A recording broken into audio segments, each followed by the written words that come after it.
Well, TRT World has obtained some details of Turkey's new offer to EU officials in order to tackle the refugee crisis.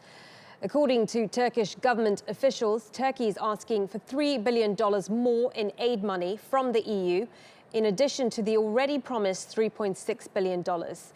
Turkey is asking the EU to start visa-free travel for Turkish citizens by as early as April or May.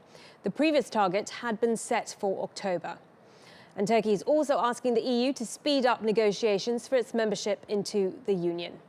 In return, Turkey has offered to take in refugees from outside Syria, including those who haven't been granted asylum in Europe. There's been no mention of an exact number or a time frame, but Turkey is, of course, already hosting 2.7 million Syrian refugees. Let's get more on this and speak to Simon McGregor-Wood, who is at those talks in Brussels. Simon, what more can you tell us about these new proposals that we're hearing about from Turkey? Well, they are much as you described them. I think the visa-free travel thing, that's obviously something that the Turks are very keen to see as a reward for their greater level of cooperation on the refugee crisis. From the European perspective, that would be brought forward, we're hearing, by the end of June, but it is conditional. The Turks would have to do various things, would tighten up their own visa regulations at home and introduce things like biometric passports. I think there's a European security concern there.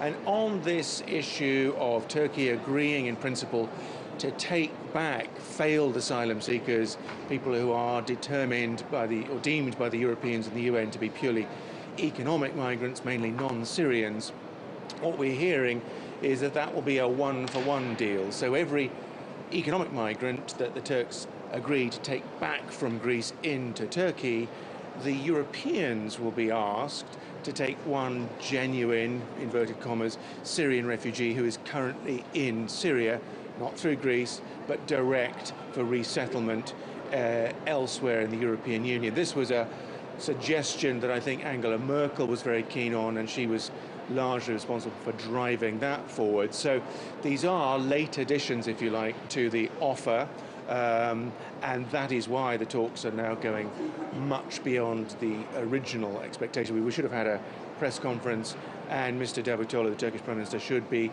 now at NATO headquarters having a conversation there. But clearly, new elements on the table and a longer discussion about them, because some of them are going to be difficult to resolve, I think.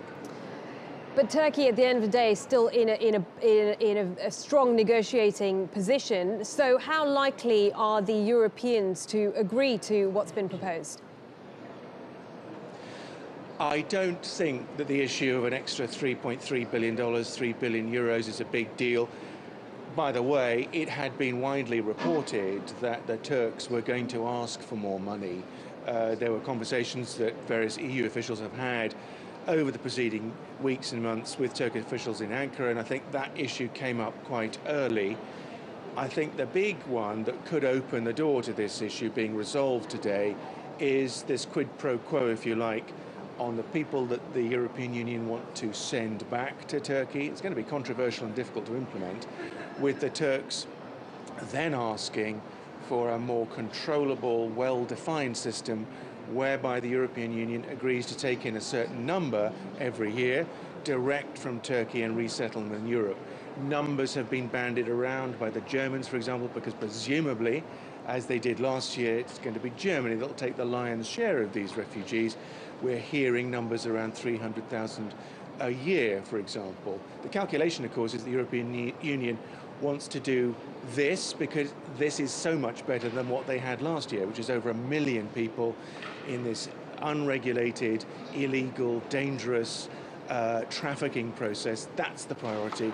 They want Turkey's cooperation to stop that, and I think they're willing to discuss other ideas to put some degree of control and regulation on this process.